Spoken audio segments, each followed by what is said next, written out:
Part in the interruption, but I'm Pablo Torre. And Tony, yesterday you said I was only here because it is late summer and the show's on ESPN too. So don't you like me for me? Tony Kornheiser, I mostly like you because you're not Levitard. You know, I hope that's good enough. Let me just tell you one thing. I played golf today with my friend Peter Hicks. Peter Hicks's wife, Lorraine, thinks you're very cute. Hey, Don't you feel good about Lorraine! that? Of course, She thinks me and you're Lorraine. cute.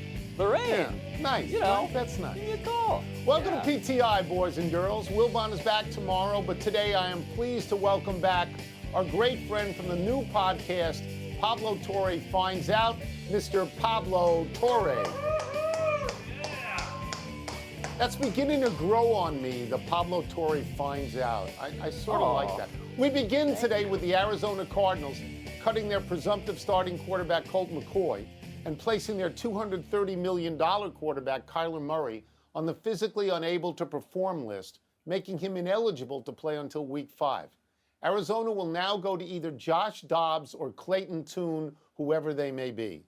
This has led people to speculate that Arizona is tanking for Caleb Williams. Pablo, do you? Yeah, I would like to end the speculation once and for all and declare that, yes, they are in fact tanking.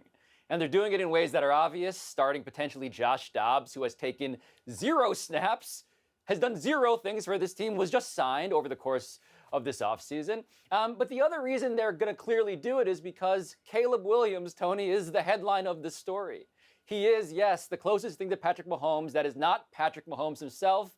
He is the #1 overall pick. We all know this in the NFL. The hardest thing about tanking is that you might be better than you thought you'd be, meaning you can pull out some games, it's a small sample size, the players are going to fight. But if you give me Josh Dobbs and a bunch of stuff because Kyler Murray's hurt and that defense is going to be bad, I think Caleb Williams is the right pot of gold at the end of a depressing rainbow in the near term. Yeah, they just traded for Dobbs, by the way. I found that out in my ear because, like you, I had never heard of Dobbs. Look, the Arizona Cardinals are a complete failure as a franchise. They went all in on a college coach who in the second half of every season had a significantly worse record than in the first half. And then they went all in on a baseball player as a quarterback. They fired the coach, but they also gave the baseball player an enormous contract.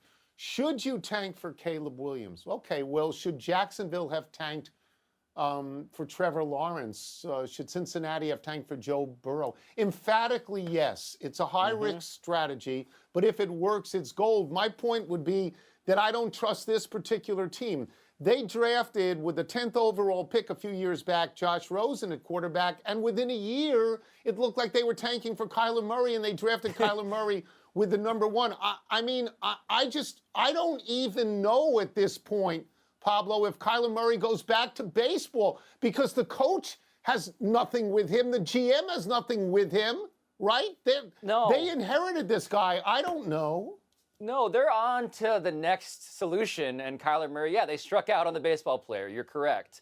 The thing about the Cardinals, which I'm so glad you mentioned, is that they are so bad they don't even trust them to be as bad as they need to be. To tank in any sport, it's a misnomer. It's a fallacy that you just got to go out and lose. Yes, players won't lay down. The players won't lay down. The coaches may have more in sync with the front office, but even there, you need to have a unified approach. Keep in mind, this was the Brian Flores story, Tony. They were not on the same page. I have no assurances that the Cardinals are smart enough to be bad well. And that means they could wind up being the worst thing, which is mediocre, meaning they get nothing and they're just run-of-the-mill terrible. No. But I suppose we should move on to the Ryder Cup, because I know you love this story, and Zach Johnson just made his captain's picks today, and they include the following: PGA champ Brooks Koepka, Colin Morikawa, Ricky Fowler, Jordan Spieth, Sam Burns is on there, and unexpectedly so is Justin Thomas, who has been struggling recently. So this is very much your account. What is your biggest takeaway here? The biggest takeaway is the fact that Brooks Koepka is on this team. I would not have picked Brooks Koepka. I would have said to him, you turned your back on your fellow American pros. You took the Saudi money. I am not rewarding that. Having said that, I understand, Pablo, why he's on the team. He is the current PGA champion. He's got a major, and he's got it this year. He's also got more majors than any active PGA Tour player. I believe he's got 5. And he's a complete baller out there. Come on, he's 6-2-1 in the Ryder Cup. Plus, he has not publicly told the PGA Tour how terrible it is in the way that Phil Mickelson and Bryson DeChambeau have done that.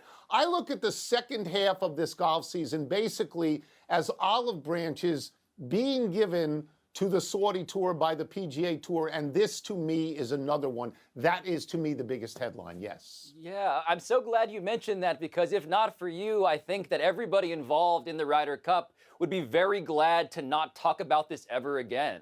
Because you're right. If you don't mention that, by the way, I thought we were all mad at each other, and I thought there was a blood feud, and there's like a moral, ethical dilemma here. The point is, Brooks Koepka happens to be the LIV Tour's perfect ambassador, even if it's now no longer the LIV Tour as we understand it, because he's so darn popular, because he is so beloved amongst his colleagues and his peers. And so he gets to be the guy who is quietly bringing a unity here that I think we need to slow down on before we just forget that we were just arguing about Saudi Arabia for a really long time. You mentioned that it's unexpected that Justin Thomas is on the team. It is not unexpected to me. I would not have put him on because I don't think he is playing well enough. But Justin Thomas is very, very popular with his peers. The two people that you could have put on who have won tournaments this year and qualified for the PGA Tour Championship and did very well are Lucas Glover and Keegan Bradley. They are older than Justin Thomas. They're not pals with his pals on the team like Spieth and Fowler. They're not pals necessarily with Tiger Woods, who loves Justin Thomas and who's an important influencer in this. And Justin Thomas, by the way, can win it in the dirt. He's 6-2-1 in the Ryder Cup, so I get it. And nobody's going to bleed for the other guys. I get it. Let's move to conference realignment, which, as always, remains in the news. Within the next few days, the ACC is expected to vote on absorbing Stanford, Cal, and SMU. SMU will reportedly forego all TV money for at least 7 years to get into the ACC. It's assumed that the SMU boosters would make up for any loss in revenue. Pablo, would SMU joining the ACC make sense for one, for both, or for neither? It makes sense for the most cosmic of reasons, which is that the SMU boosters are back, and they're reminding us that there is a price on dignity, and that price happens to be about $200 million over 7 to 9 years. Tony, it's an amazing and hilarious story to me, because this makes me think of, like, what would the SEC charge? Like, would the SEC ever pay? I mean, just the idea that SMU is so desperate to get into any Power 5 conference that they'll say, we don't even need to get money from you. We're so thirsty, That's right, so desperate that we want in this bad. But my question for them, truly, the way it all goes wrong is that in 7 to 9 years, we're into the 2030s. So much of what we're seeing now is because of the media economy turning upside down, evolving, changing rapidly. Yes, right now I can see this being a long-term play, but you can't convince me that SMU in 2035 won't be kicked to the curb as soon as possible, even after they just paid their dues by getting $0 in TV money. So this is interesting. I think this works for both sides in the world that we live in now. And the college conference world in which we live now, remember, has no geography and no cheating. In the old days, when people cheated, nobody was better at cheating than SMU. SMU not only was masterful at it, but they were recidivists. They actually got kicked out of a conference because they cheated so much. And they have spent the ensuing years, Pablo, with their face up against the glass trying to get into a conference again, because they're a football school. That's all they care about is football. They are in something called the American Athletic Conference, which is the minor leagues. If you say to them, we're going to let you into the ACC, but we're not going to pay you, that's the majors to them, and they're going to do it. Because, Pablo, the winner of the ACC is going to get in the playoffs. And all SMU cares about is a shot at redemption to get into the playoffs. And now that there's no cheating, now you can do anything that you want to do. I think it works out for the ACC as well in this regard.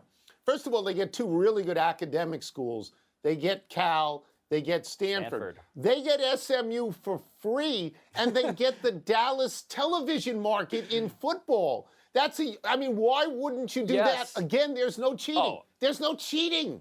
For the ACC, this is a classic one man's trash is another franchise's treasure.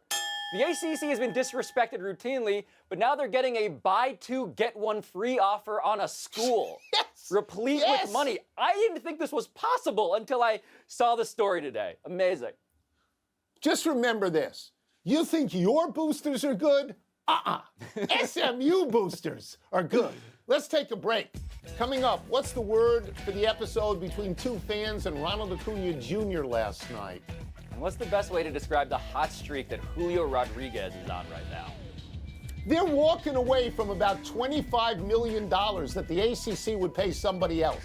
They don't care. That's how much money they've got. Yeah, if you love football, try to outdo what SMU's boosters are doing right now. Yeah, they clearly want it more than anybody else. Just let them have it. I don't think they even play basketball. It's just... At Domino's, there's an endless debate. Does adding pepperoni to something always make it better? Yeah.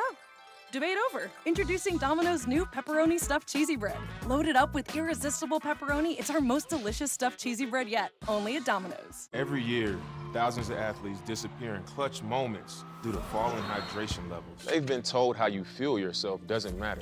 Then just like that, they're gone. Get yourself back in.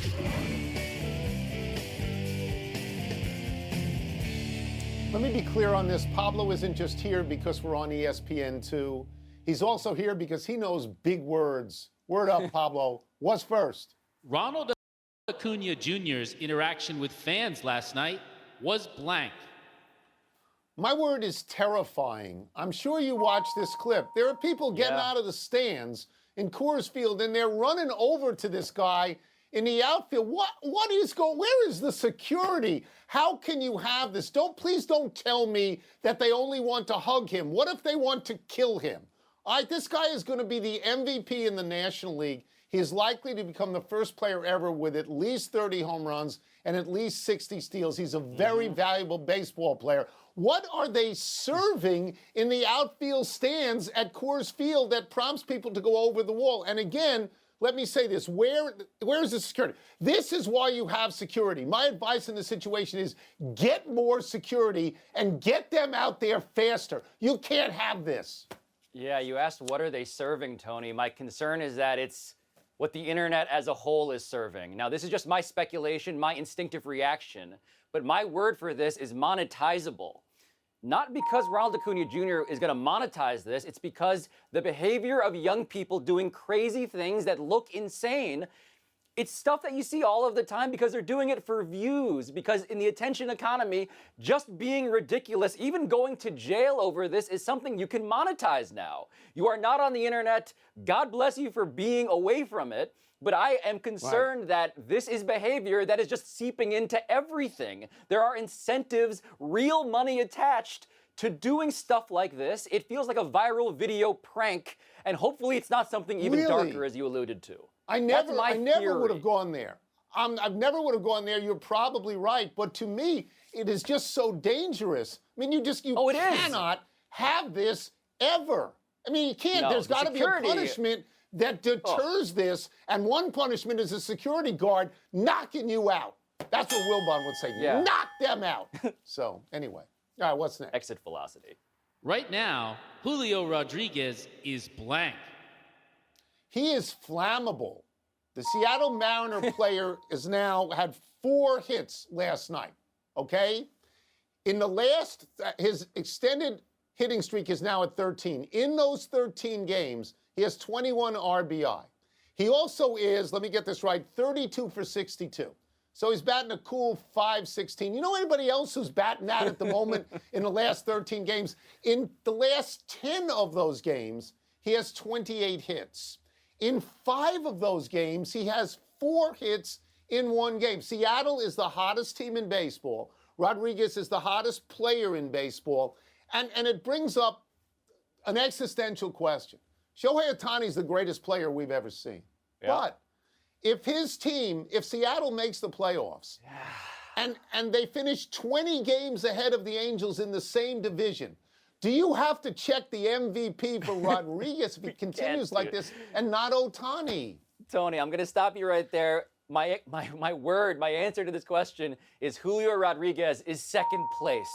I'm going there because of where you just went. And you asked the question, Okay. Who else is doing this? And now I have to bring my cell phone up to counter your legal pad to tell you that Shohei Ohtani still leads all of the major leagues in triples, in home runs, in all of the slugging statistics, basic and advanced. He leads the AL in OBP and in walks. And oh, by the way, before he tore his UCL, he was the greatest pitcher in baseball. And so to me, I mourn the fact that Ohtani, and again, I just praised Rodriguez yesterday with you on the show. I don't mean to do this, but because of this torn UCL, because we may never see Ohtani be this version of himself again, it feels like, despite the argument that you raised, the least we can do is commemorate a season unlike any other, because I don't think we'll ever get it again from him or from anybody else now or ever. You get into the semantics of what most valuable means. And if a team does so much better with guy A than with guy B, right. That's how you get to that voting so position. sad. I hope you're right. That's the final word. Let's take one last break. Still to come, the Colts run into their self-imposed deadline for trading Jonathan Taylor. And Ohio State, Tony, named its starting quarterback against Indiana. The Colts really need to shut up. The Colts need to stop having self-imposed anything. The Colts just need to just shut up, right? Yeah, that's fair. I mean, the Jeff Saturday thing was fun, though. I sound like enjoyed that Wilbon. one. I do. I sound like Wilbon. Just shut up. Millennials. All of these You're- millennials. Happy time, people. Happy 31st birthday, Noah Syndergaard. But it's hard to think it's a happy one. Syndergaard began this year with the Dodgers, who have no starting pitching. And they decided to trade Syndergaard away after he had 12 starts, going 1-4 with a 7.16 ERA. They traded him to Cleveland, where he went 1-2 in 6 starts with a 5.40 ERA. On Sunday, Cleveland designated Syndergaard for future assignment after he went 6 innings, gave up 5 earned and 3 home runs to Toronto. It seems like just an hour ago, Pablo, that Syndergaard and Harvey and DeGrom were the brightest of lights on the Mets, and now they are all but forgotten. It is insane to think that Generation K, Bill Pulsifer, Paul Wilson, Jason Isringhausen, has been undone in sheer depression to Mets fans by these guys. And Syndergaard just gives up home runs now, basically 3 per 9 innings, which is just jarring for a guy who wasn't that bad last season. No, he's not Thor anymore. No. Happy anniversary, Gerald Williams and Pedro Martinez. On this day 23 years ago, Williams, the leadoff hitter for Tampa Bay, was drilled by Pedro, who was in the midst of his 3rd Cy Young in 4 seasons. Why did Pedro hit him? Who knows? Watch how Williams measures the distance between Pedro and himself and then charges and throws a big right. You think Pedro didn't have self-control? He then proceeded to retire the next 24 Rays in a row, carrying a no-hitter into the 9th inning. Sadly, this is a posthumous anniversary for Williams, who passed away last year at 55. I will always have a fond, soft spot for Gerald Williams, Tony. A Yankee, a farm system Yankee who left the Yankees to be a Tampa Bay Devil Ray. And I was sad at the time until I saw this clip of him checking his glove, checking his hand, and then rushing Pedro Martinez. And then coming back to the Yankees not long thereafter. Loved Gerald Williams growing up. Pedro was such a great pitcher. Just Such a ridiculously great good. pitcher. Yeah. Happy trails to last night's game for the Las Vegas Aces. The WNBA's presumptive best team got beat again last night by the New York Liberty, the 3rd time in their 5 games that New York has beaten Vegas. Las Vegas started the season 7-0, then 16-1 and 24-2, but they now find themselves just a game and a half ahead of 28-7 New York. New York led by as many as 17 points early in the 4th quarter. Sabrina Ionescu led New York with 25 points. Her teammate Breanna Stewart had 20 points, 12 rebounds, and 7 assists. Jackie Young had 24, and Asia Wilson had 23 for Las Vegas. So this was supposed to be the era of the super team in the WNBA, Tony, and it has delivered. The Aces, of course, the Liberty, by the way, like the opposite of the Nets' embarrassment. They have all of these additions that have worked beautifully well. Breanna Stewart has set the single-season franchise record for scoring and rebounding No one's done that in their first season who's not a rookie in the history of the sport. It's not bad for a free agent acquisition. But I will say that Las Vegas, everyone just assumed they're not going to lose any games all year. They are by far the best team. And now there's no by far involved in this. Yes. Right. A couple of omissions. The Yankees released former AL MVP Josh Donaldson, and the Patriots cut your boy Bailey Zappi. What do you think? Yeah, I got zappied. That was bad. Oh, I don't know. Josh Donaldson. What happened to him with the Yankees? What happened to him? We're running out of show. We go to the big finish. The Colts did not trade Jonathan Taylor by their self-imposed deadline of 4 p.m. Eastern today. What now? We see who blinks first, and historically speaking, the player blinks first. But Bills linebacker Von Miller will remain on the physically enabled to perform list for at least the first 4 games. Is that significant? Yes. Von Miller is a Super Bowl winning player. Von Miller is a difference maker. If he is healthy, wherever he plays, that team is a Super Bowl contender. Astros second baseman Jose Altuve hit for the cycle last night. You impressed? I am, but because of the bigger picture here, he's basically as good as he was in the trash can banging years. That's how good Jose Altuve really is, apparently. But Ohio State will start Kyle McCord at quarterback against Indiana, though Devin Brown will also get some snaps. Your thoughts about that? Okay, look, I can't speak to the quarterbacks. I don't know the quarterbacks. This is a conference game. Ohio State is on the road. They're a 30-point favorite. Are you kidding me? How good is Ohio State exactly? 30-point favorite in conference. Last one, the Brewers beat Wilbon's Cubs last night for their 9th straight win. Do you smell 10 tonight? I called the 9th. I'll call the 10th. Yes, 10 straight. Corbin Burns beating Justin Steele. Sorry, Wilbon. You'll have your chair back soon. We're out of time. We will try and do better the next time. Sea Isle Fire Department, South Jersey, shout out. Ooh, and I'm Pablo Torre. Thank you for watching, especially you, Lorraine. But also, Pablo Torre finds out on podcasts on this website. But for now, here's SportsCenter. So I don't need this anymore. This one is this it is still done. Works. This is toast. It still works. It's a collector's item also. PTI. All right, Pablo. Is it fair or foul that Justin Thomas was a captain's pick for the United States Ryder Cup team? So I thought we were going to do a topic in which I could complain about the dying embers of golf's conscience being stamped out by the selection of Brooks Koepka live defector. But instead, I realized this is a total golf nerd question. So what do you got? Okay, I can take over from here. Yeah, I'm not sure I understand the concept of fair or foul here. If I were the captain, I would not have picked Justin Thomas because he is not having a good year, because he did not qualify for the Tour Championships. I would have looked to Lucas Glover and or Keegan Bradley, who won tournaments this year, qualified for the Tour Championship, and did very well in it. But I have to stress this next part. This is a different event. The Ryder Cup is a team event. It is not like going out there for 72 holes and just counting your own strokes. It's a whole different deal. And Justin Thomas is very popular with many of the people who are on that team. He is 6-2-1 in his personal Ryder Cup history. They like him. They're pals with him. He's close with Spieth. He's close with Fowler. I mean, I think you have to take it into consideration. I think you have to take into consideration how much Tiger Woods loves Justin Thomas. This stuff becomes important because it is a team event and it is different from the stuff that we see week to week. And in that regard, I can justify picking him even though his year doesn't justify picking him. So let me translate it for my demographic, Tony. Justin Thomas got picked because he has good vibes. Is that about fair? The vibes are good with him?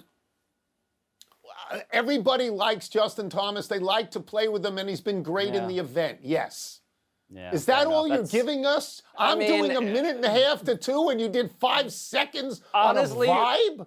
Vibes really? are basically why I'm here doing this show today. So that's it. We're done. Back to you.